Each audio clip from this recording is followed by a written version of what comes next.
Sosok Malik Handro, TNI ganteng yang doyan selingkuh hingga putri petinggi Polri.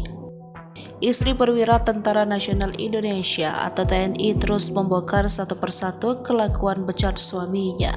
Seperti diketahui, perwira TNI bernama lengkap Malik Handro Agam atau lebih akrab disapa Agam.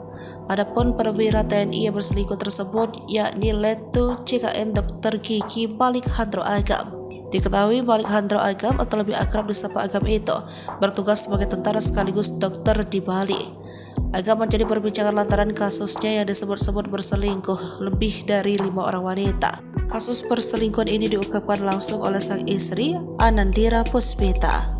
Bahkan menurut pengakuan Anandira Puspita, suaminya itu tega berselingkuh dengan wanita lain saat dirinya tengah hamil anak kedua.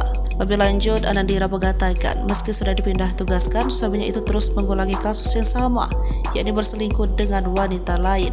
Ia bahkan pernah bertemu langsung dengan selingkuhan Letu Agam saat dirinya mengunjungi suaminya yang tengah bertugas di Bali. Kasus perselingkuhan anggota TNI tersebut mencuat usai sang istri membuka pengakuan di Instagram story miliknya, @Anandira Puspita.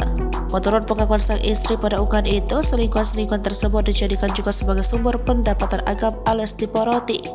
Di antara wanita-wanita selingkuhan tersebut, satu di antaranya merupakan anak dari salah satu petinggi Polri. Meski mengetahui Letu Agam sudah menikah dan memiliki 2 anak, putri dari petinggi Polri itu tetap merespon Letu Agam dengan baik.